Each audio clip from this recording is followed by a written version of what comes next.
Izklausās sarežģīti, vai ne? Klimata neutralitāte un net zero, tas nav viens un tas pats.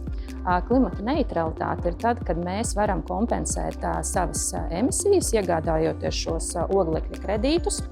Un faktiski klimata neitrāla Rīgas lidosta ir jau šobrīd, jo mēs esam nokompensējuši savas 24. gada emisijas.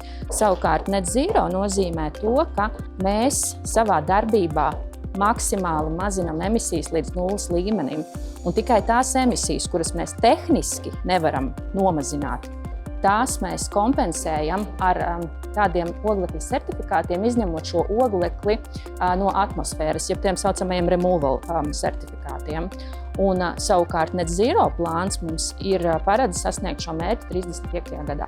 Tādi 3 lielākie projekti ar lielāko ietekmi uz emisiju samazināšanu ir saules paneļu parku izbūve, otrais ir elektroautobusu iegāde un izmantošana, un trešais ir, protams, šī elektrouzlādes infrastruktūras nodrošināšana.